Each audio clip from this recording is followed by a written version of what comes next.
क्या रूस ने ईरान को यह गारंटी दी है कि रूस ईरान को हारने नहीं देगा? कुछ रिपोर्ट्स में दावा यह किया गया कि अगर अमेरिका अगले 24 घंटे में ईरान पर हमला करता है तो रूस सीधे जंग में शामिल हो सकता है या फिर खुलकर ईरान की मदद के लिए आगे आ सकता है। शायद यही वजह है कि ईरान ने अमेरिका से दो टूक कह दिया कि वो परमाणु प्रोग्राम पर बात नहीं करेंगे और ना ही परमाणु प्रोग्राम को रोल बैक करेंगे। ईरान के इस ऐलान के बाद से ट्रंप ने धमकी दी है कि अमेरिकी सेना ईरान का सर्वनाश कर देगी।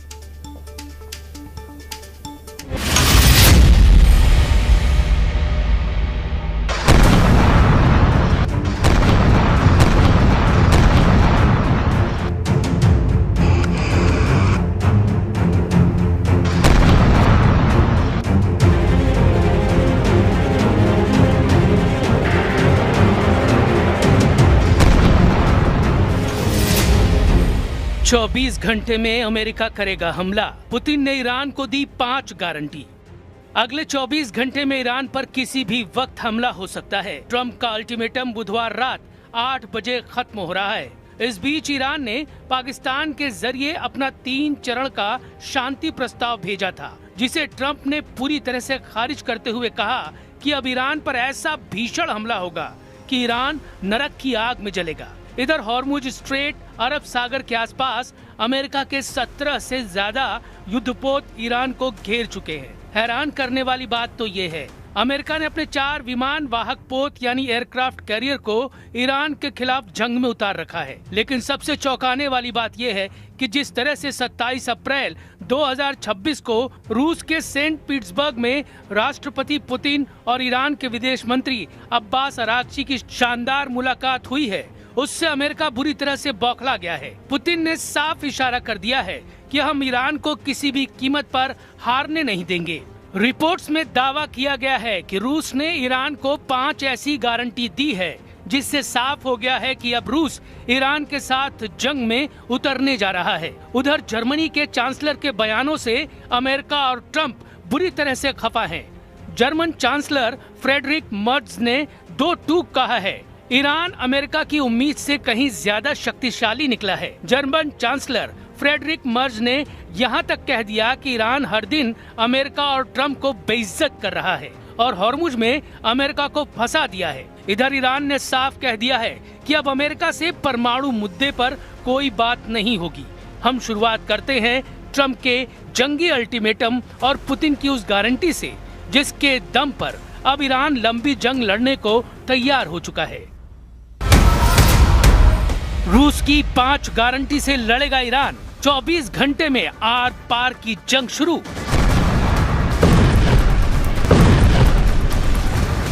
ईरान युद्ध वाकई में इतना ज्यादा खतरनाक हो चुका है जितना पहले कभी नहीं था। 39 दिन में अमेरिका और इजराइल के तूफानी, खूनी और भीषण हमलों से तबाह ईरान को लेकर दुनिया भर के एक्सपर्ट यही मानकर चल रहे थे कि ईरान ने अमेरिका और इजराइल के सामने घुटने टेकने शुरू कर दिए हैं। इसके पीछे की सबसे बड़ी वजह यह है कि ईरान ने अमेरिकी अड्डों पर 4 गुना हमला करने का ऐलान कर दिया है। इधर सबसे हैरान और चौंकाने वाली खबर यह है कि अमेरिका ने अब अपने 4 विमान वाहक पोत यानी एयरक्राफ्ट कैरियर को ईरान के खिलाफ समंदर में झोंक दिया। लेकिन ईरान पर इसका रत्ती भर असर नहीं पड़ रहा है और इसकी वजह है रूस और चीन से ईरान को मिल रही वो सैन्य और खुफिया मदद, जिसके दम पर ईरान अभी भी अमेरिका के सामने डटकर खड़ा है। ट्रंप के दावों के मुताबिक अमेरिका बुधवार रात 8 बजे के बाद से ईरान पर भीषण हमले कर सकता है। उधर इजराइल के सेना प्रमुख अयाल ज़मीर ने चेतावनी दी है कि साल 2026 ईरान और हिजबुल्लाह के खिलाफ लड़ाई का साल बना रहेगा। इजराइल अपनी सेना में बड़े पैमाने पर नई भर्ती की योजना बना रहा है। रूसी रिपोर्ट्स के अनुसार मॉस्को ईरान को टारगेटिंग इंटेलिजेंस दे रहा है, जिससे ईरान खाड़ी देशों में मौजूद अमेरिकी सैन्य ठिकानों, जहाजों और विमानों की सटीक स्थिति जान पा रहा है।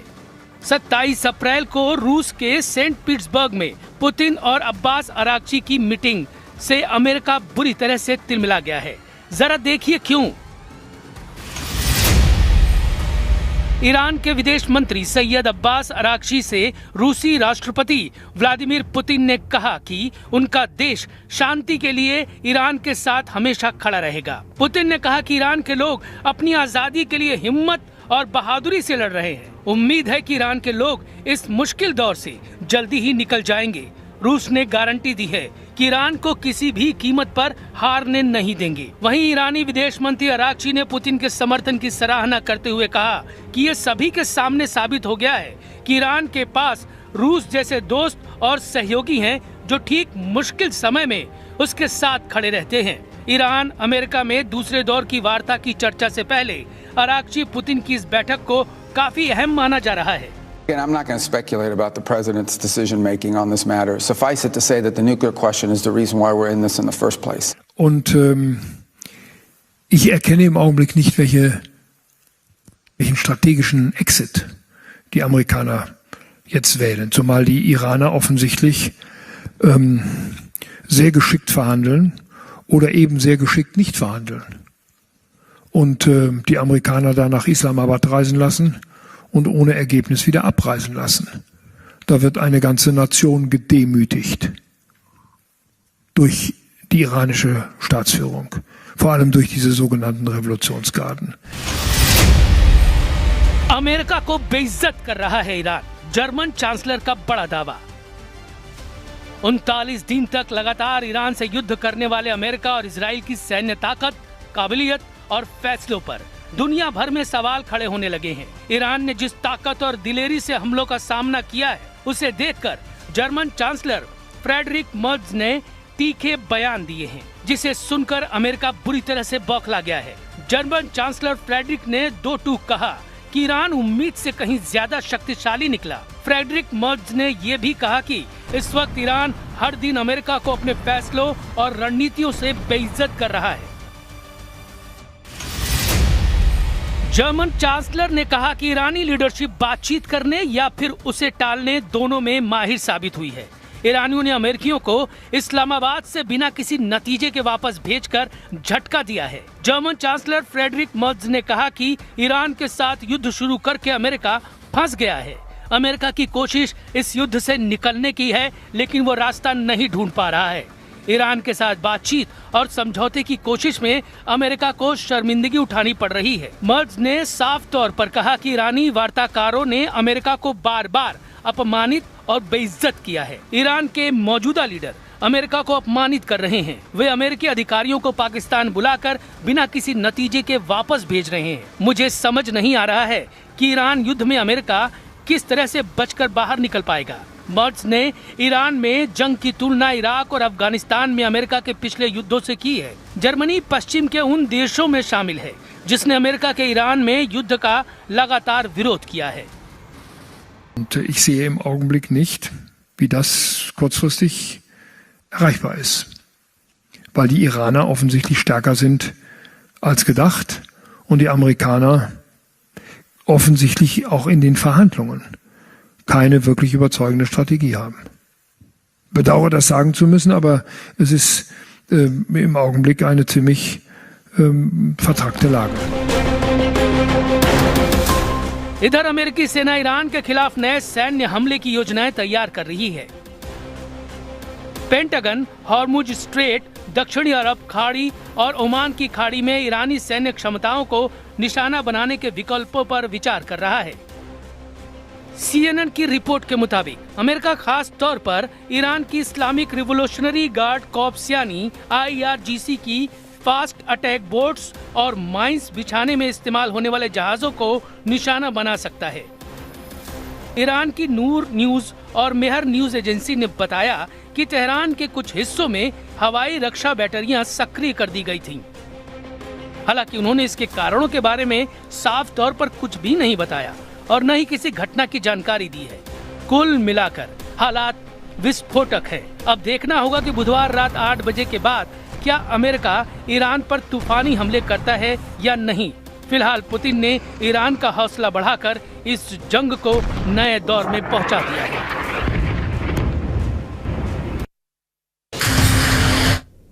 और एक दिन पहले हिजबुल्लाह के जबरदस्त पलटवार के बाद आईडीएफ ने दक्षिणी लेबनान में फिर ऑपरेशन लॉन्च कर दिया। इजराइल ने दावा किया कि उसने बेक्का घाटी में 20 से ज्यादा हिजबुल्लाह ठिकानों को तबाह बर्बाद कर दिया।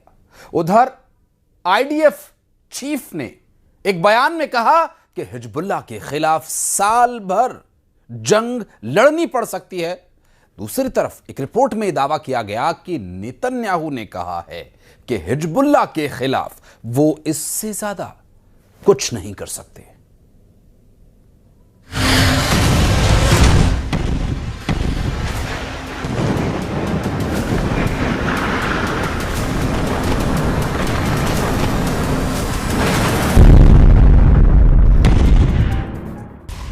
हिजबुल्लाह को खत्म करने के लिए इजराइल की सेना ने साम दाम दंड और इंटेलिजेंस सब लगा दिया है। हिजबुल्लाह हथियार नहीं डालेगा। इजराइल की सेना आईडीएफ ने दावा किया कि उसने हिजबुल्लाह के करीब 20 से ज्यादा ठिकानों पर सबसे भीषण हमला किया। बेक्का घाटी में सुपर एक्टिव हो गया हिजबुल्लाह। हिजबुल्लाह के पलटवार के बाद आईडीएफ ने लेबनान में एयर और ग्राउंड ऑपरेशन एक साथ शुरू कर दिया है।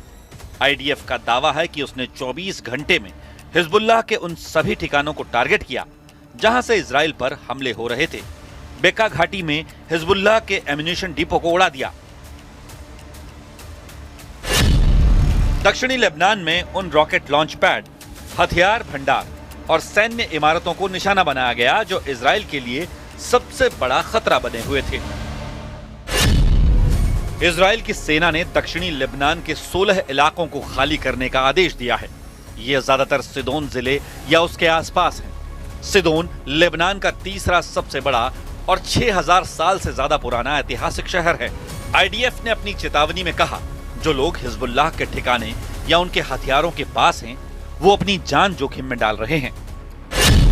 उधर एक रिपोर्ट में दावा किया गया कि नेतन्याहू ने अपने मंत्रियों से कहा है कि वो अब इससे ज्यादा लेबनान में कुछ नहीं कर सकते हैं और यही वॉशिंगटन चाहता है। हिजबुल्लाह हथियार डालेगा नहीं और इजराइल ने 4 गुना हमले तेज कर दिए हैं।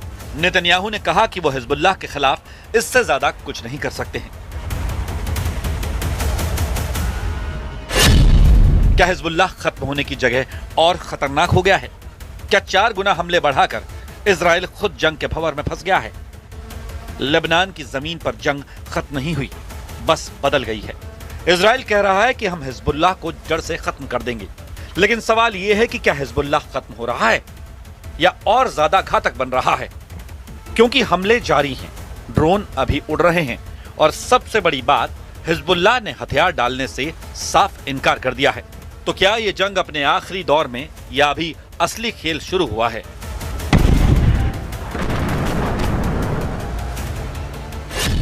दक्षिणी लेबनान में हमले की ये वो तस्वीर है जब हिजबुल्लाह ने अपनी ताकत दिखाई। आईडीएफ की पूरी यूनिट पर ड्रोन अटैक कर चौंका दिया। हमला इतनी तेज और अचानक हुआ कि आईडीएफ को संभलने का मौका तक नहीं मिला। इस हमले के अगले दिन आईडीएफ ने दक्षिणी लेबनान में हिजबुल्लाह के 20 से ज्यादा ठिकानों पर स्ट्राइक की। लेकिन सवाल है कि आगे क्या होगा? ये जंग कितनी लंबी चलेगी? इजराइल सेना के आर्मी चीफ ने कहा कि पूरे साल हमें सभी फ्रंट पर युद्ध लड़ना होगा। देश की सेना को 2026 में भी कई मोर्चों पर लड़ना पड़ सकता है, क्योंकि वो ईरान और लेबनानी समूह हिजबुल्लाह के खिलाफ युद्ध जारी रखेगी।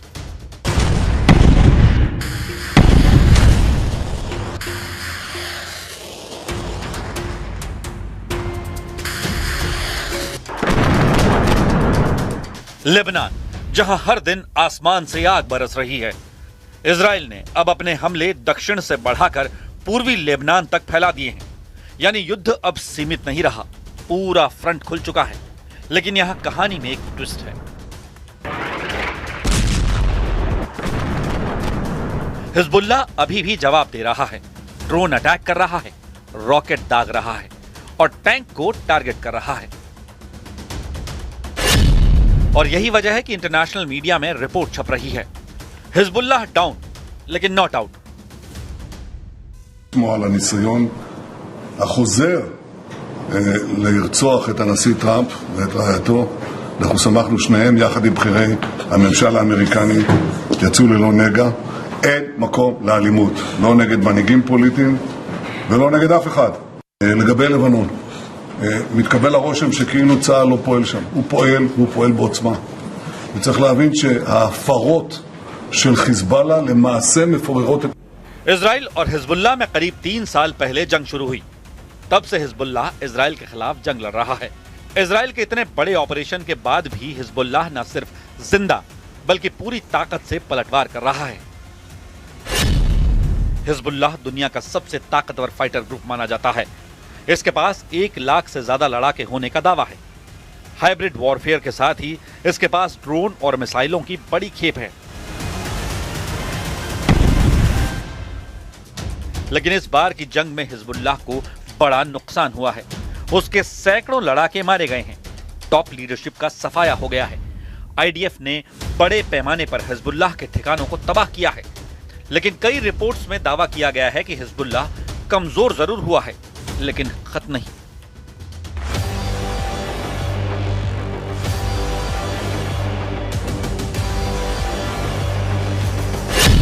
रेजिस्टेंस लगातार और मजबूत हो रहा है। इसे हराया नहीं जा सकता है और दुश्मन हमारे जवाब से हैरान है। इजराइल हिजबुल्लाह के पलटवार का सामना कैसे करेगा? इजराइल अब क्या करने वाला है? नेतन्याहू और आईडीएफ चीफ के बयान इशारा कर रहे हैं कि लेबनान में आईडीएफ का ग्राउंड ऑपरेशन बढ़ेगा। इजराइल की वायुसेना और तेज एयर स्ट्राइक करेगी।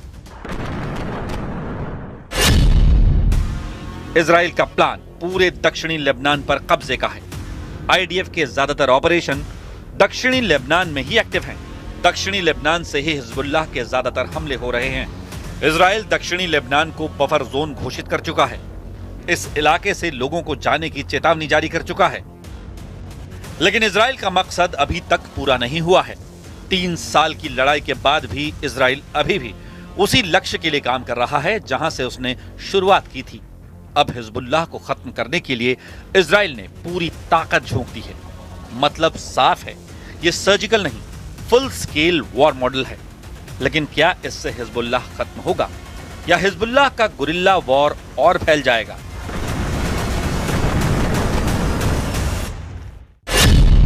यह सिर्फ इजराइल वर्सेस हिजबुल्लाह की लड़ाई नहीं है। यह लड़ाई है ईरान के प्रॉक्सी वॉर बनाम इजराइल की। हिजबुल्लाह का मतलब है ईरान का सबसे बड़ा हथियार। जैसे ही अमेरिका और इजराइल ने एक साथ मिलकर ईरान पर हमला किया, हिजबुल्लाह भी जंग में कूद पड़ा। मतलब ये सिर्फ इजराइल बनाम हिजबुल्लाह की जंग नहीं है। असली जंग ईरान से है जो अमेरिका और इजराइल के आगे झुकने को तैयार नहीं है।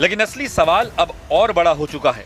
क्या यह जंग लेबनान की सरहद तक सीमित रहेगी या पूरे मिडिल ईस्ट को अपनी चपेट में ले लेगी? क्योंकि तस्वीर साफ है। एक तरफ इजराइल है, दूसरी तरफ हिजबुल्लाह और पर्दे के पीछे ईरान का पूरा नेटवर्क।